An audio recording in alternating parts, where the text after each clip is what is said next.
and welcome to AI for Fuel and Convenience Retail, Getting Your Environment Ready, sponsored by Mako Networks. I want to go to the next slide. I'm your host, Casey Brandt. I'm a standards coordinator for Conexxus. And so our agenda for today, I've got a few quick things to get started. We're going to be doing some housekeeping, a little bit about Conexxus. We'll introduce our presenters, have the presentation, and then we'll do a Q&A session. So a little bit for housekeeping, the replay will be made available on Conexxus365.org. You can send questions directly through the Zoom interface, so please feel free to send those in early. The sooner we get your question, the sooner we can ensure that it's answered in the Q&A portion. We also have PCI credits that are available for qualifying live events, so if you're interested, please contact us after the event. Disclaimer, this is just a slide that we have to put in. Basically, the views and opinions are solely of the speakers and not of Conexxus itself. So a huge thank you and shout out to our 2025 annual sponsors at Conexxus. The extra support is really appreciated and allows us to continue our work that we do on behalf of the industry. There are openings for 2026 sponsorship, so if you are interested, please reach out as well. A little bit about Conexxus. Conexxus is a nonprofit technology organization. Our members really do the heavy lifting. So we provide a neutral forum where retailers and vendors can network and come together to create standards and solutions that are beneficial to our industry. We educate through white papers and events like this one at Conexxus365, and we advocate on a technical level at other organizations to help steer the conversations around standards and policies so that changes don't negatively affect your business. Conexxus365 is an educational webinar series with webinars on Thursdays. Make sure you're subscribed to our email list and you can check the website to be notified of future webinars. You can contact us on LinkedIn or just look for us at conexxus.org. And a huge shout out to Mako Networks, the sponsor of this webinar. Thanks, Casey. Hi all, thanks for joining. This is Jon Kelly with Mako. Just wanted to give a quick note of appreciation to Conexxus for giving us the opportunity to present you all today. It's a wonderful organization that we're very proud to be a part of. For those of you who don't know, Mako is celebrating its 25th anniversary this year, and we're looking forward to the next 25 in partnership with Conexxus. So I'll let Colin take it from here. Great. Casey, I didn't know if you wanted us to give a round of intros ourselves or if you wanted to introduce us. Yeah, so we have Jon Kelly from Mako Networks with us, Ashwin, Swamy from Omega ATC, and then Colin Mayer also from Omega ATC. Feel free to do further, deeper introductions if you'd like, but those are our speakers and moderator for today. Sure. I know we're tight on time today, so we can go ahead and get started. So good morning or good afternoon, depending where you are, everyone, and welcome. At the NACS show this year that many of you may have attended, you may have seen that AI was the biggest topic of conversation. But today we really want to separate the hype from the reality and look at what it means for fuel and convenience retail environments. So we're going to focus on a few things. Number one, what's already working, also what foundations retailers need in place, and then how to prepare your network, data, and security for what's next. So just to give you a deeper overview, what we're going to cover today is first, we're going to start by looking at what came out of the NACS show in 2025. So what's really driving retailers towards AI and what sort of use cases are already proving valuable. Next, we'll shift into how to get your environment ready, the infrastructure and network considerations that you need to have covered to capture the opportunities associated with AI. Then we'll discuss cyber risks, so how AI is impacting the threat landscape and separating fact from fiction. And then finally, we'll close with what implementing AI-driven cybersecurity actually looks like in a retail environment. So just to get started, Ash, we can start with the big picture. At the NACS show, what were some of the main drivers that retailers said are pushing them to explore AI, and what trends stood out to you as shaping this movement? Thanks, Colin, and thanks, Casey, for the introduction. I think at a high level, thinking about what was discussed at the NACS show, the big takeaway here is that the strategic drivers behind AI are really no different than the strategic drivers behind any technology project in convenience retail. So a lot of what we heard at the show, the state of the industry report, the breakout discussions, still centered around the core pressures that are being faced by many retailers today: declining fuel trips and the need to shift value into the store, labor pressures and turnover, safety and loss prevention, and always the push to grow basket size, drive convenience, loyalty, trying to win those uncommitted customers. So I think the overall point is this: these are not new business drivers. They're the same or similar challenges that retailers have been navigating for years. But AI, we have to remember, is just a tool to address these core challenges. Great. Thank you, Ash. Let's keep talking here too. So, Jon, what about on the practical side? Which use cases really jumped out from the NACS panels, like things that are already proving useful at the store level? Yeah, I think what the sort of main trend that we're seeing with respect to how AI is being adopted is that people are looking for not just kind of a scattershot approach with this, they're really looking for discrete applications that have a real problem that can be quantifiably solved using a specific AI application. Lots of those are, as is on the slide here, around efficiency, optimizing labor, and then improving customer experience. But I think that the overarching theme that we're seeing is really kind of getting focused on stuff where there's a real measurable, quantifiable deliverable, even if it's only a very sort of narrow application. Some of the things that we're seeing really have to do also, and we'll get more into this as we go along, that they have to do with processing lots of data very quickly. Obviously that's what AI is very good at. And one of the areas we see that really starting to play a role is with video. A lot of people are trying to process video at the edge so they don't have to kind of continually send massive amounts of data and content back and forth to cloud infrastructure. And so what that kind of means is that, networks and edge devices need to be prepared for this new kind of battleground of convenience and how that frictionless experience is going to happen. Whether it's making sure that people have video footage of what's getting sold and how do we reconcile that with what happened on the register and the transaction logs. Video monitoring drive-through traffic if people have that, video monitoring who's coming in and kind of getting some kind of customer data, video monitoring how many times people walked into the bathroom and indicating whether or not it should be cleaned at this point, because it's been used a bunch or whatever. Stuff like that are applications where we're seeing you don't need that constant video stream, but you can process that using AI at the edge and then get more kind of targeted with how you're using and sending data. So I think all those sorts of things are what we're seeing. But again, to kind of broaden it's just around finding discrete problems that can get solved using AI. Great, thank you, Jon. So a lot of retailers shared best practices about how to make these AI projects practical in the retail environment. Ash, what were some of those best practices that really stood out? Yeah, I mean, I think there were so many different AI panels, but what was interesting is the same themes continued to emerge again and again. And sometimes the most simple, critical best practices are what determines whether these projects succeed or fail. So the first, like Jon was just discussing, the foundation has to be in place. So AI, especially when it's any store level projects, is impossible without the basics first being there: reliable networks, compute, strong security, data hygiene and integrity, and privacy. So we're still early, obviously, in this adoption of AI in convenience retail, but even piloting AI, which is where many retailers are today, requires that foundation to be in place before anything else. So that was the first part. The second, ultimately, AI is a technological paradigm. And so you never want to be a solution looking for a problem. And someone mentioned at the show, don't swat a mosquito with a cannon. So any retailer, whether large or small, should start by understanding the problem you're trying to solve and validate it with the data you already have, and actually establish those data flows at the store level.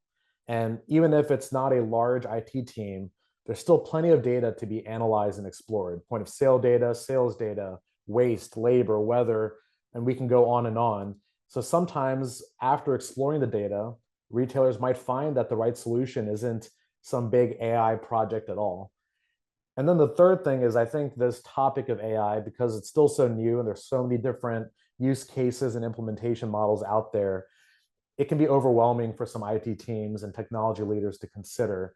And again, the message that was emphasized is focusing on sprint efforts, not these multi-year implementations. So whether it's one retailer talked about driving coffee sales, they just invested in these fancy new coffee machines and weren't seeing the uptick they were looking for. So they had a very focused campaign on driving coffee sales with signage and other promotions. So you don't need a 5-year AI transformation plan to start creating value. So those were kind of the 3 top messages that emerged again and again. Can I just add something there, Colin? Yeah, please. I want to highlight something just at the bottom there about cultural buy-in, and kind of building awareness of this.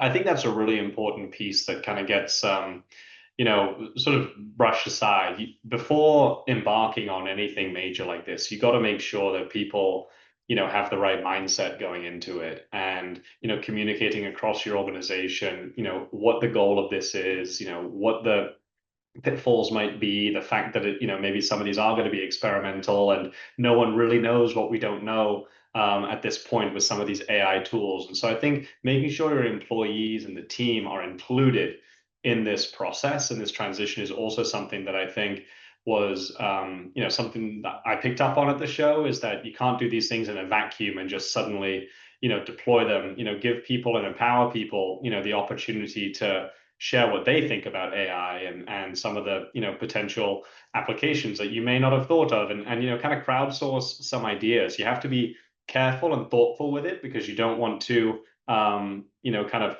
bring in all sorts of random applications that you then need to manage. But if you give people the sense that, hey, look, we are looking to experiment here, and give them some kind of boundaries and a forum to communicate and share best practices, I think that can be a really productive way to get fresh ideas for what you can do to advance your organization, because you never know who's going to come up with some cool thing that they happen to hear about outside of work that could potentially be transformative.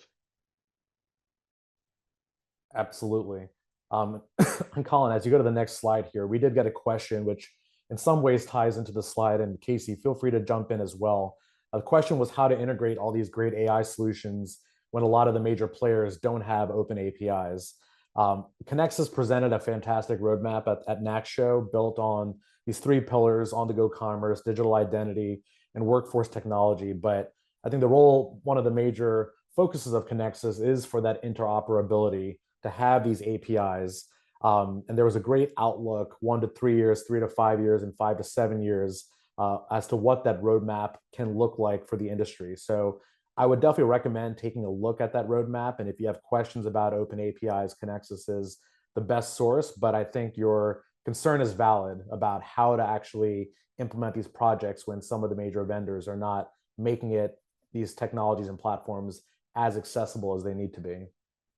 Yeah, thanks, Ash. You kind of took the words a little bit out of my mouth for that question, where that is the role of Conexxus. That's our goal, is to kind of make it just as easy for the big players as the small players in the space. So we create standards so that way you don't have to go through all of those hurdles. And that's why a lot of people join Conexxus, is because what you want to see, we create. It's all driven by membership. So that's part of our big push. So feel free to join and talk to us about it. Great. Thank you, Casey.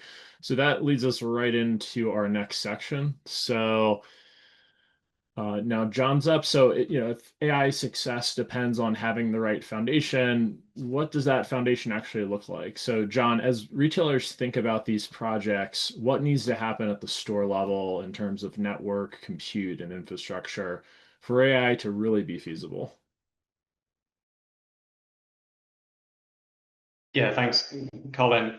The way that we like to think about, not specifically AI, but I think just generally technology, and innovative technology deployed in various, kind of business environments is using this framework of the hierarchy of IT needs. Some of you might be familiar with the hierarchy of needs that was made by some guy called Maslow back in the day. It's sort of like a business school thing or whatever, but essentially the idea of the original hierarchy of needs is that human beings need to have food and sustenance and water before they can start to think about, sort of fulfillment and then ultimately sort of self-actualization and realization as they get further up the pyramid. There are kind of foundational elements that need to happen before you can start to think about, your greater purpose in life and that sort of thing. But when you take that same idea and you apply it to IT, the way we think about this is, you can't really do anything with technology unless you're keeping the lights on. That's the most important thing. Payment has to get processed, internet needs to be active to connect all this type of stuff. You need to ensure that you've got secure and compliant uptime. That's absolutely foundational. Nothing else matters. Now, how you ensure you have uptime could cost you a ton of money if you're constantly sending out emergency service dispatchers to fix things. Like, yes, you're arguably getting back up fairly quickly, but it's costing you an absolute fortune. If you're integrating lots of complicated systems, that give you the ability to do lots of things, that's fine, but it's costing you a lot of money. So you got to think about, how do we do this and ensure uptime as lean and efficiently as possible? Once you've kind of got that position in place where you have a stable and solid foundation that's cost effective and easy to manage, then you can really get to the fun stuff, which is about creating value for your customers and for your employees. What are we doing that's really tied to the business goals and the business objectives that are helping us move the needle forward? And then, once you're delivering significant business value with technology deployments, then you can start to get really imaginative and stretch the boundaries of what's possible. And, the way I kind of like to say it is, you can't really have this AI-powered robotic hamburger flipper in the back of your kitchen if you're not keeping the lights on, allowing people to buy, whatever it is that they're coming into the store with a credit card to begin with. So you've got to have all of that. This applies across the board, but I think with AI, this foundation becomes increasingly important because of the potential risks and threats that AI can bring and challenges that AI can bring. And I think the fact that there are so many shiny objects now that are at the top of the pyramid that are so tempting to go after, it's really important to make sure that before you do that, because even if you feel like you're losing the race to the top of the pyramid, because there's all this exciting stuff happening up there, you got to shore up the bottom of it. Otherwise, things will start to crumble. So if we flip to the next slide, Colin, I think, what ties to this is all about connectivity in the C-store. And I think these days it's not really the right question to ask what's connected in your C-store. It's a better question to ask what's not connected. I mean, virtually everything that we see in a store is connected, from your security cameras to obviously your payments, your fuel dispensers, your tank monitors, your fridges, your back office PC, digital signage, menu boards, all this type of stuff, the music system. I mean, you name it. It's all connected to the internet. And if you keep moving along, Colin, this is something that we're seeing. This is not new, but since about 2015. On average, there are about 5 or 6 devices that were internet connected. They were predominantly the point of sale system and kind of associated types of devices in the average convenience store. And they didn't use a lot of bandwidth. It doesn't take a lot to send snippets of payment data to where they need to go. 2025, that number skyrocketed from about 5 to over 25. And we're expecting to see that device continue to go up in the next 5 years, creeping up towards 40. And I've heard by 2035, it could be as close as 100, with all the different things that are, kind of continuing to get connected. What does this mean, though, for the operator? You stay on that slide there, Colin. With this device count going up so high, all these different devices, you've got to manage all of them. You got to figure out how to connect them. You got to figure out how to integrate them. You got to figure out how to keep them online, how to make sure that they're secure, that sort of thing. It just creates this really significant level of overhead and management that you've got to deal with. Furthermore, these are not just little snippets of data anymore. We talked a little earlier about the video footage that people are using and trying to process in order to make operational decisions and secure their store environments. And so, video content uses a lot more bandwidth than just payment data does. And so you've suddenly got this increased need for transmitting data. So your throughput needs are higher, your bandwidth needs are higher, all this sort of stuff. And so your costs can go up from that standpoint as you need to buy more bandwidth from your internet service provider. And then, of course, with more things that are in the store, there are more things that could go wrong. And so you've got greater potential for downtime, and you've got greater potential for someone finding a back door or an open, back window or whatever, as it were, into your network. If you've got all these things that are connected, because it used to just be a handful of things, now it's a lot. And so making sure you understand that they're all, how they're connected and that they're connected securely and all that sort of stuff really matters. So these days, what that really kind of means is that simplicity, security, redundancy, those are all very, very important foundational level things that you've got to get right. Otherwise, if you jump to the top of the pyramid, you're going to put yourself at risk from a cost standpoint, from an overhead and management standpoint, and ultimately from a security standpoint if you're not careful. Keep going, Colin. And, it's not just that these things are nice to have. These network-related issues directly impact the bottom line.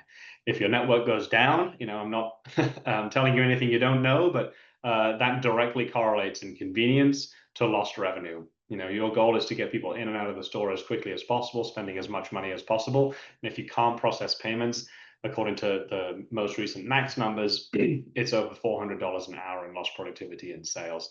So it's a big direct impact on the bottom line. Not to speak for the associated kind of PR issues where someone tells their friend, "Oh, don't go to that station because they were down." That's just never good for the brand. Furthermore, the more technology that you have, the more cloud subscriptions you're going to have to pay for, and the more connections you have to have, and the more integrations you need to manage, and really the less control you have over this sprawling mass of stuff that's connected in your store. So trying to consolidate hardware, consolidate connections, and consolidate tools is really the right way to go. So you can kind of identify points of failure, not open it up to all sorts of things that could go wrong. And then, as I mentioned earlier, unsecured network entry points is a huge risk factor.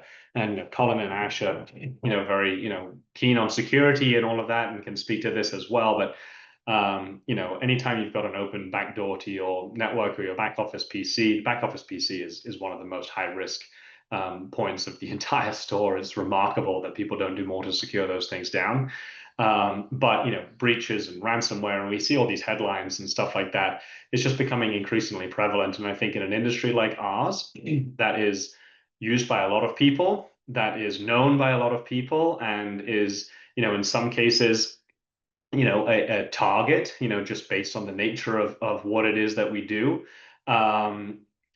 There are going to be people that come after it. And so you've really got to make sure that you're being thoughtful and considerate of all the different ways that you could be at risk. And just throwing more endpoints onto your network is definitely going to increase the risk, and you need to manage it accordingly. It's not to say don't do it, just know what you're doing and think about it as you're moving forward.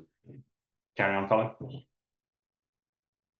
So with all of this, where does AI fit in? As I said, AI is kind of the top of the pyramid from the hierarchy of needs standpoint, as far as I can see at this point, because it is innovative and it is kind of stretching the boundaries of what we can do. I think it's started to creep down into the create value one, because there are some more proven use cases that are starting to actually demonstrate a return.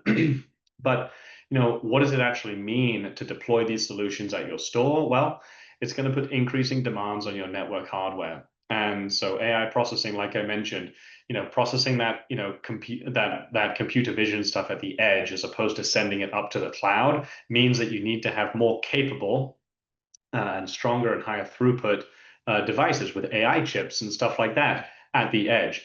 If you're not doing that, then you're going to have to continue to send stuff back and forth, and it's going to chew up a ton of bandwidth that you don't really need. Facilitating edge compute and pre-processing of data at the edge, also really important these days, and becoming increasingly part of the battleground in the sort of networking and edge computing environment. We actually have a white paper that we recently released all about this. If you're interested in learning more about some of the demands that get put on edge compute applications these days and on edge security devices. We have some information on our website that you could check out. But it was an interesting example of a retailer who was putting more and more high-tech applications into their convenience store. Their edge devices, even though they didn't think about the throughput capacity of their firewall, as everything was kind of slowing down, as they added more to their network, they couldn't figure it out. They were buying more and more bandwidth from their ISP, but the performance wasn't changing. And what it was this bottleneck that was tied to the capacity and performance level of their edge device. And then by switching it out for something that was more equipped for their application, they unlocked a lot of performance. And I think you'll see that with AI. People are going to try to make these applications, but if the hardware is not ready to process it, then they might run into some trouble. Furthermore, I think the other thing that's critical is being able to manage your network properly and leveraging technology in order to support the need to cover your bases with all these extra endpoints that are coming into the mix. So real-time threat alerts, what's coming onto my network, what new devices are coming, that sort of thing. And then, automated intrusion detection and prevention, those are increasingly important these days, as well, because you can't just rely on your people to figure it out. There are tools and technology out there these days to help you stay on the front foot to the extent possible. Kind of tough in this environment with all these AI threats that are coming in, and Ash is going to talk about some of the AI boogeyman and all that sort of stuff. Where are these things coming from and what are they doing? But it's this stuff is getting smarter. These hackers are getting smarter, and you've got to leverage technology to the extent possible because they're just going to always try and be one step ahead of you. So with that, I'll turn it back over to Connor. Thank you, John. That dovetails nicely into our next topic. So we've talked a lot about AI applications and infrastructure readiness. Thank you, John, for that excellent overview. But one thing that wasn't really covered at the NAC show were risks. So more specifically, AI's impact on cybersecurity. So with all this buzz around AI, Ash, what are you seeing in terms of how AI is impacting the cyber threat landscape, and what's fact and what's fiction? Sure. So, I think when we talk about how AI is impacting the cyber threat landscape, the first challenge is that there's so much marketing around AI-powered attacks. And I remember one retailer told us, "I'm tired of hearing about this AI boogeyman." And so a lot of IT leaders are tuning it out because they're not sure if we're talking about Terminator level, Mission Impossible level sentient AI, or if that's just marketing fluff. And so the reality is much more grounded. I think there are some very clear, grounded, practical trends that explain how AI is actually changing the threat landscape today and also how it's impacting the defensive side. So let's just break this down to some key trends. And you have the first slide up here. When we look at password-based attacks, the fundamentals haven't changed. Weak credentials are still the #1 attack vector. And so strong password policies and MFA remains the most effective defense. But what AI is changing is the quality of these attacks. It has not been a step change in terms of the number of attacks. There's a steady trend. But generative AI is being used for better lures, smarter password guessing. So the effectiveness is measurably up. So bottom line, and I'll repeat this a few times, the tactics themselves when it comes to attacker trends haven't changed, but AI is making credential abuse a lot more efficient. So the basics still apply. Tighten your password hygiene, enforce MFA, make sure your user access management policies are properly implemented. And we can go to the next one, Colin. And a very interesting one that I think highlights the point, vulnerability exploitation. There's a huge number of new reported vulnerabilities. Now, some of that is due to simply more security researchers and authorities out there reporting vulnerabilities, but that second stat there, a third of CVEs are exploited within a day of disclosure. That's a very key point, that the timeline between vulnerability release and an active exploit has significantly increased or decreased, I should say. So what vulnerability exploitation, about a third of CVEs, they're exploited within a day. And so that active exploit, a lot of these automation tools are shrinking that execution of the exploits. And so even though patches may come out monthly, we're seeing more and more emergency patch releases that require merchants to be able to mitigate or patch in near real time. And so that acceleration is the real story here. I just want to point out something, Ash, to build on that. This is, Sure. I think you're spot on with the fact that the AI is providing this kind of acceleration of, execution. That's the good of it, right? Unfortunately, it's being applied in sort of a malevolent way here.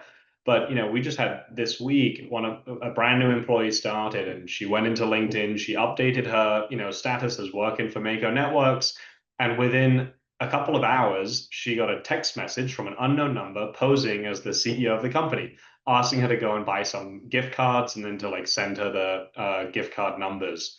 And it's amazing to me. I'm sure that some individual was not watching out for her, but there was some algorithm out there that detected, hey, company status changed. Who's the CEO of that company? Can I find her phone number on the internet? Can I send them a message and start to do something? And who's going to be more vulnerable to responding to a message from the CEO of the company than someone who literally started that morning, right? And so I think these things are real. And they are moving really fast, and these tools that are out there make it happen quickly, and you've just got to be aware. And I think a lot of it also, and we'll get to this, I'm sure, comes down to people being a really important line of defense. And MFA and all that stuff is great. You got to build those, but training people as well to know what to look out for is crucial. No, I mean, that's right on. I mean, if that first stat there, 10% of phishing emails are now AI generated. It doesn't sound like a lot, but to your point, that execution speed has significantly increased, and the actual effectiveness of social engineering attacks is significantly up. So emails are cleaner, they're more convincing. Attackers can now do these multi-touch campaigns across email, text, voice, and deepfake. What we are seeing in terms of a significant step change when it comes to social engineering is the number of malicious domains that are being registered. And AI and automation tools absolutely impact that trend line. And speaking to a number of retailers around the industry, they find that for their organizations, business email compromise, meaning a trusted email, like you just talked about, John, whether internal from the company or with a vendor or a partner or what have you, tends to be the most successful type of social engineering effort.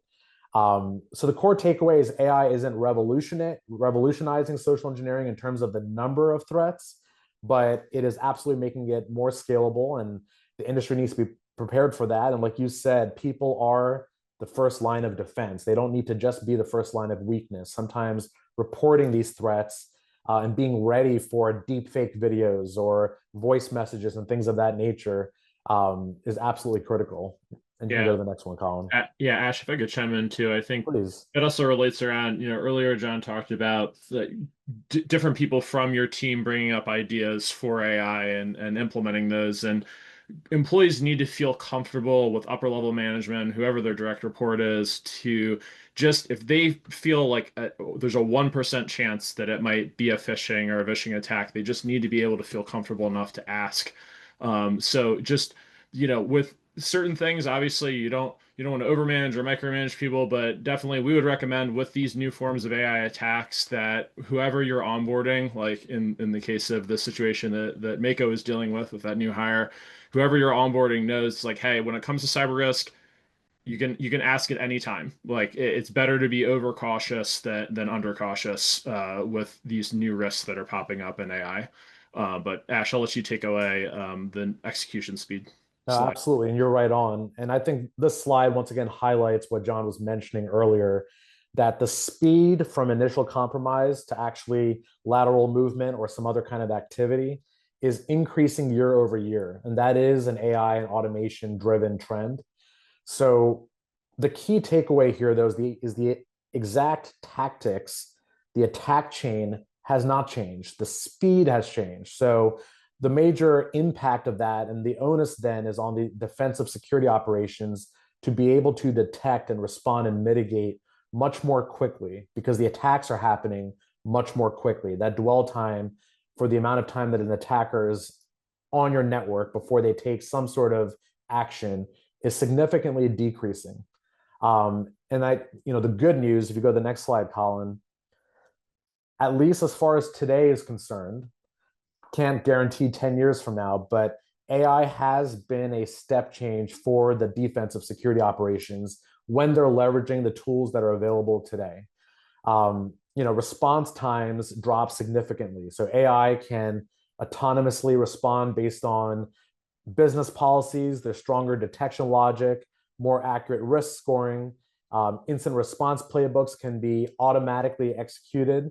And then the other thing is a lot of these lower levels, level 1, level 2 security operations tasks are being automated. So there is a significant change in the overall nature of security operations. But the key takeaway I want folks to keep in mind here is right now, AI is helping defense more than offense.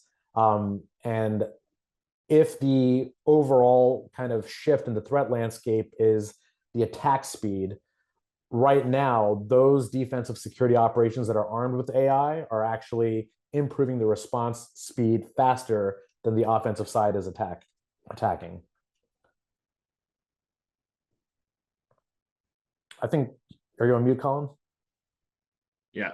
So thank you, Ash. So you've talked quite a bit about what's possible, but let's try to make this more real. So do you have an example or a case study of where this is already being implemented in a retail or a fuel retail environment?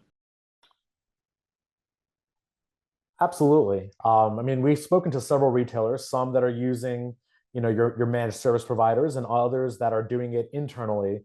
And so just to speak at a more abstract level, imagine a 100-site retail merchant, 500 plus endpoints, a Windows-based point of sale system, and we're thinking of a merchant that is fully company owned and operated, no dealer sites, one unified small IT staff. So in one specific case, the retail IT staff was installing new point of sale system applications as they regularly do. There were executables and agents being installed, and the security platform was detecting all of that as a critical threat because they looked at those agents as persistent connections. The executables looked like some sort of payload that was being dropped. And so then every single system in which these point of sale system applications were being installed on were being flagged as critical and malicious. And then the whole system is blowing up with alerts, 500 or so discrete alerts across the same environment. But at that same time, a single system at one of the stores was actually compromised, but that alert was buried in the noise. So the sum result of that is detection and response took days. And then once they found that alert, there was still a lag before the analyst knew what was happening, escalated it, coordinated with leadership. And by that time, the attacker had more than enough opportunity to move laterally. And especially because there were misconfigurations in that environment. So for that environment and for actually other merchants we've seen with AI-driven security operations, that same scenario plays out very, very differently. Instead of 500 alerts, the AI understands the pattern and the same file and the same behavior and same program. Everything collapses into a single case. And then there's a learning aspect where the AI can detect that, okay, this is actually a business process because someone within the business marked that initial alert as benign. And then the true alert was surfaced to the top of the queue. The AI autonomously took action on the alert well ahead of time, and then produced an LLM-driven natural language summary or article for all the stakeholders to understand.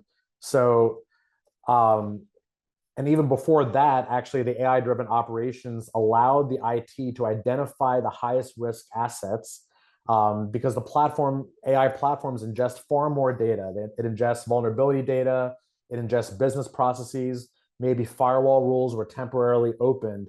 So it's a completely different way of operating in today's threat landscape. Okay, great. So what do retailers actually need to have in place to take advantage of that? So what are some key capabilities that they should be thinking about for 2025 as we round out the year and beyond going into 2026? Yeah, so I think, there's some core functions.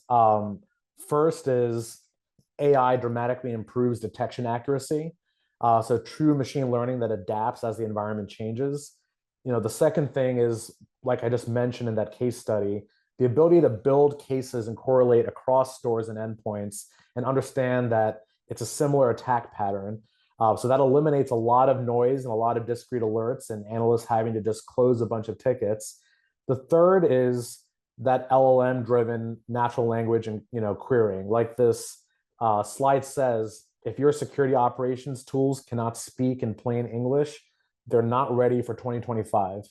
All stakeholders need to be able to understand what's happening in plain English. And so integrating those LLMs into the platform is a significant part of this. And then finally, having automatically generated incident response playbooks and autonomous response where the system can intelligently take action ahead of time and also explain to the analysts what's happening and what steps they need to take. I mean, these 4 capabilities are what separate a true AI-driven security operations from legacy tools. And this is not fiction. These exist today. And with 24/7 critical operations, critical infrastructure that convenience stores are, it's critical in today's threat landscape and beyond that these types of functions are implemented. Ash, I'll just say, I think, if you flip back to that one, Colin, I think this also correlates. It's not just about, using AI to play defense against security threats. A lot of this stuff around generating cases versus alerts, natural language reporting, providing, sort of playbooks and responses. These are the applications, back to the trends of what we're seeing at NACS. The same themes here apply for how to get a successful application of AI going. How are you using data together and enriching it in order to guide a store employee to do something specific, to help them achieve an outcome in the store, not just give them an alert and figure them out, depend on them to connect the dots, give them an actionable insight with a description of how to do it. If they don't know how, maybe some help on how to do it. That's the power of AI as well. And so I think what you're sharing here about how AI should be leveraged to play defense against potential threats is also the same themes for how AI can be applied in other applications inside your convenience store productively, which are how do you drive employees to do the right thing easily with a simple analysis that's based on real data? How do you drive customers to make a decision that you want them to make, again, based on actual data and providing them with an easy action to take? So I think you're spot on with all this stuff, and it just it applies across the board with this AI stuff in order to figure out a way to really get value out of these potential applications. Thank you, John.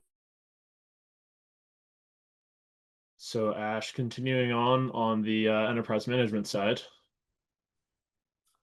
Yeah, I mean, I think the question we get a lot is, okay, so fine, if there's AI implemented everywhere, and this, like to John's point, applies across every use case, what is the role of a human being, in this case, in these transformed security operations?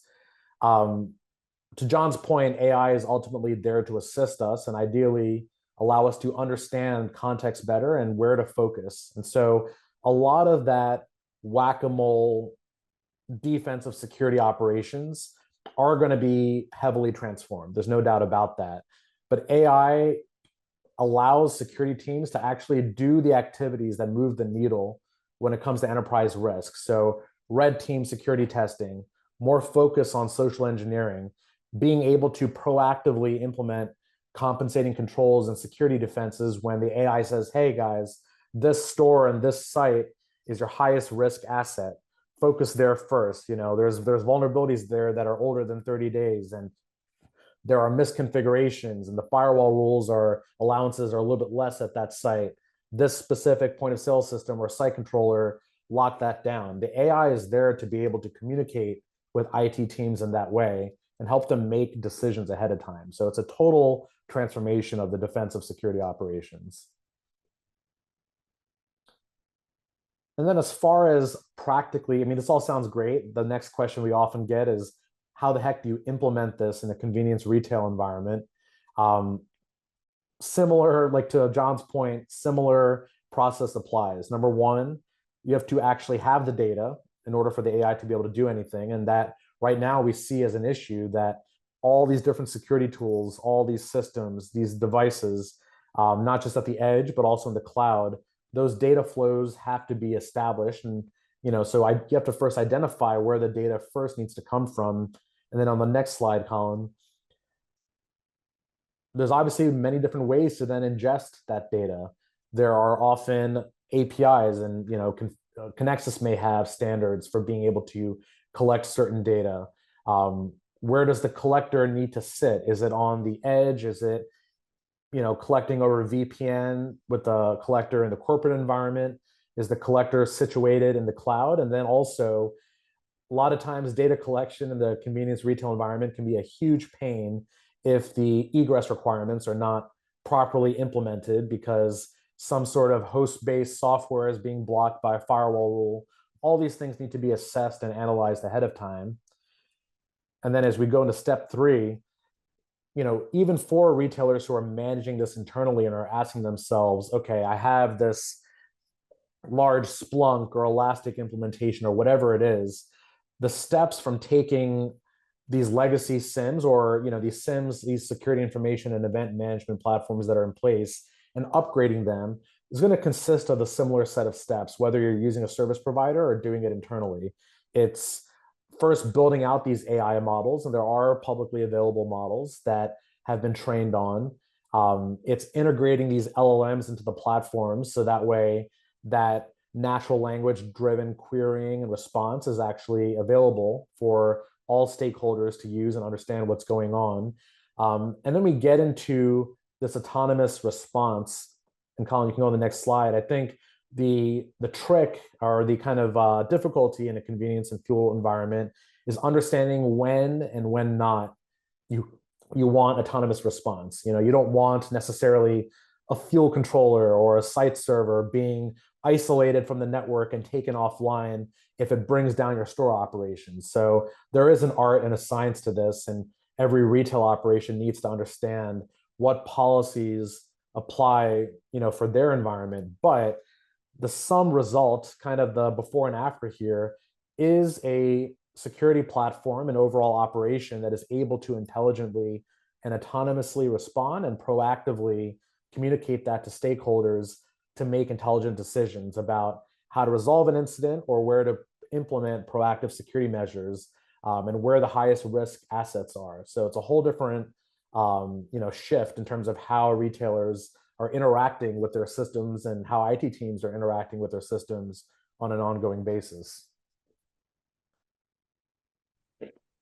Great. So after everything we've covered today, AI trends, infrastructure readiness, and cybersecurity, Jon, what do you think the top takeaways are that retailers should leave this presentation with? Yeah, I mean, I think they're written right here, but to sort of flesh them out a little bit, I think it just ties back to making sure that you're not just chasing hype and that you're, really thinking about the problem first and the solution second, making sure that, whatever it is that you're choosing to deploy in your stores, you're doing so with your infrastructure, your network foundation, your security, your risk management in mind. It's not to say that you shouldn't get creative in testing out new applications and all that type of stuff. The whole point of this explosion of stuff is to find the things that are out there, but just make sure you're being thoughtful about it. We're actually even just internally at Mako, we don't operate convenience stores, but we use AI in some ways. It's an efficiency gain for us in some cases, but we've developed an internal AI policy that outlines some of the parameters that we're expected to follow if we're going to be using AI applications, and a process that we have to follow. It's lightweight, but it's still a process for getting things approved by a security team. Our entire organization is subject to an annual PCI certification audit. So, we need to make sure that we take security extremely, extremely seriously, but, we also want to be able to leverage these amazing advances in new technology. So we're just trying to do so thoughtfully, with the right kind of foundational tools in place. Now, I'd encourage other organizations to look into developing an AI policy. Again, it goes back to what we talked about earlier with building cultural awareness within your organization. You want to encourage, you don't want to stifle, but you want to make sure you're doing it responsibly. I think, to Ash's points, the real kind of benefit of AI is the speed at which things can get executed and the efficiency gains that you can get. That obviously, can be used against you if you're not careful. And so just making sure that you have the right systems in place, the right penetration, sorry, the right sort of prevention and detection systems, and just making sure that all those potential endpoints are managed responsibly, because you never know where it's going to kind of sneak in from if you're throwing more and more stuff on your network or into your store without thinking through the foundational kind of security pieces. And then, again, as Ash said, I think leveraging AI on defense as well as on offense is really important. Use the tools to your advantage. So I think all of those things are spot on. I think it's what we'll continue to see in fuel and convenience. I think over the next year, it's going to be a pretty exciting time to see, who the winners are from an AI application standpoint. Again, I think lots of stuff around video and huge processing needs are accelerated dramatically. I think we'll see some real, innovation in the space. It's just going to kind of depend on, doing so in ways that are secure and resilient in solving specific problems. Yeah, and I think to John's point, there was a funny panel, and I'm forgetting which one it was at the NACS show, but someone said first out of the gate is the first one that gets killed. But then another retailer was actually very keen on being able to be that first mover. So whether you're the first mover or the last mover, I mean, there's going to be so many use cases that emerge over the next 1, 3, 5 years. And there's going to be a lot of learning and sharing. So it'll be interesting to see how things develop. And I think, organizations like Conexxus are really on the front lines of all of this, understanding what's happening, talking to members, getting feedback from both vendors and fuel retailers in the space, learning about what's working, facilitating conversations about what's happening and what everyone is seeing out there. I think there's lots of chatter about it, and it's great that Conexxus can provide a forum for people to share and learn about this, because again, no one knows everything, and I think we'll learn from each other in this industry, as the industry has done so successfully in the past. Absolutely. Thank you, John. And thank you, John and Ash, for walking us through all this. If you'd like to reach out, if you have more questions, didn't have time for the Q&A, or watching this recording, you can reach us out through this means, or Conexxus, Mako, Omega, any of the above. We also have some resources that we can send your way, if you are downloading this recording. So stay tuned for those. Casey, I don't know if you wanted to speak to that at all. Yeah, sure. And then we also did have a question. Somebody asked, how do they join Conexxus? So if you go to conexxus.org, that's where you'll be able to find this webinar when it's on demand. Give us about a week, it'll be up there. When you see that webinar on demand, these resources will be attached. So you don't have to go anywhere special to find them. They'll be right there. You can have access to them. And then for membership, that's also on conexxus.org. So you can just go to conexxus.org/membership, and then that's how you can find all of the benefits. And if you'd like to join, or if you have questions, you can reach out to us as well at membership@conexxus.org. Great. So we can take a few more questions from the audience. You can just look here. Yeah, and there was a question that kind of came through on my side, Colin. Sure. And this is for John. I don't know if you can speak to, or you've seen retailers actively thinking about availability overall of their networks. Are they implementing, HA setups, or what else are they, are you seeing active efforts to kind of prepare networks for AI? Is there new chipsets that people are using? What's happening with implementations of edge compute, or are they talking to vendors to make sure that their side of the connection is fast enough to be able to move all this data? Anything you can speak to there? Yeah, absolutely. I think, as I touched on at the beginning, there's the edge is really the battleground. So back in the day, everything was on-prem, and then it went to the cloud, and now people are bringing stuff back on premise. And so the challenge of bringing stuff back on premise is you want to consolidate hardware, as we kind of pointed out before. So I think what you're seeing is an increased demand and a pull from the market for devices that have the capability to provide networking, secure networking, reliable networking, but also some of the additional applications. So built into that, AI acceleration with, firewalls that have, AI accelerator chips built into them, built-in cellular failover is, obviously kind of, becoming more and more prevalent these days, whether that's LTE or 5G or whatever. built-in Wi-Fi, built-in containerization opportunities so that you can deploy apps remotely without having to physically visit the store. I think the other challenge with this AI stuff is how do you test and learn quickly without having to touch your store constantly? And so being able to deploy things locally using Docker style containerization and stuff like that, gives you the opportunity to get stuff activated and then disabled if it's not working, or activated and then scaled very quickly if it is working. And so having a system that allows you to have that autonomy and flexibility to make technology choices is really critical. The other thing that we are seeing is a lot of historical and kind of legacy infrastructure on the networking side takes data from the store, pushes it up to some kind of third-party middleman data center, and then it goes to wherever its ultimate destination is, maybe with a couple of other stops along the way.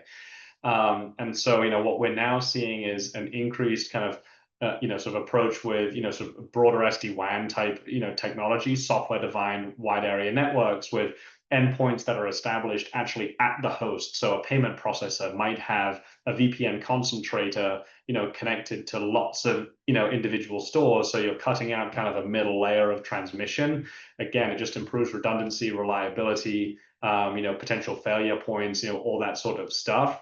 Because, if you're passing your data through multiple other data centers, it's not just the site risk that you have to worry about. You've got to worry about that data center's risk and the next one's risk, and all of that as it gets to where it needs to go. So I think having, again, back to the pyramid, lean and efficient uptime and compliance and resiliency is really critical as these new applications explode. Great. Thank you, John. Someone was asking about speaking with Mako directly. I think you can go ahead and email us on the contact information on the slide, and we'll make sure that you get in touch with John and team if you wanted to do that. Looks like we got another one here. How do you think they engineered that attack on that employee? So I'm not a hacker, but we're paid to think like hackers sometimes. I would say they probably there's a database of intelligence called Bombora that a lot of marketing and salespeople use. They may have leveraged that. They may have leveraged LinkedIn, and they may have set up some sort of automated sequence. So and again, you can do this with LLMs. You can automate a lot of this with agents, where it's like, if person changes job, pull name of CEO, and send this message to this number. That can also be pulled from a database like Bombora, and it was probably automated. John, did you say what day did she start, or did you say something about her changing jobs on LinkedIn and then it came through? Yeah, I think that's what it was. She like updated Yeah. LinkedIn, and then she like almost immediately received the message within a couple of hours. So I think Yeah. that was my sort of guess. Again, I don't know Yeah. how it happened. We didn't get to the root Yeah. cause of it, but if I had to guess, it would be tracking things like that, because now, I mean, so much of people's personal information is available. And it's actually interesting. What this led to was a bunch of us went onto LinkedIn, and you can kind of activate privacy settings. I didn't even realize how much stuff they were using, of my personal data through there. So I disabled a bunch of it. If might be a good idea to just do some LinkedIn hygiene cleanup for everyone if you're not looking for that sort of thing. But again, it kind of gets back to this stuff. If you don't know what you don't know with some of these things, you always got to be watching for your privacy settings. You got to always be watching, a lot of ChatGPT and OpenAI and these sorts of things, these engines. By default, they're taking your data and it's just going into the model to improve the model. So you have to be very, very sensitive about what you put into that. Because if you put in a customer list, or you put in your company financials or something like that by mistake, suddenly, that's often it's out in the whatever universe or the cyberverse or something. You just have to be very sensitive. Yeah, and some initial, just as a tangential note too, I mean, this is tangential to our presentation too, but any executives on the line would want to hear this, is a few court rulings have come in initially, and any information you put into GPT so far has not been treated with attorney-client privilege. So to John's point, you want to be really careful about the information you're feeding into, Anthropic or Claude or GPT. And especially if it's sensitive legal information. And right now, that's a huge problem for some law firms. And if there is litigation going on at your store, like be very careful about what you feed into these things. And then to John's point as well, it also leaves you vulnerable if hackers access that, right? So keep that in mind.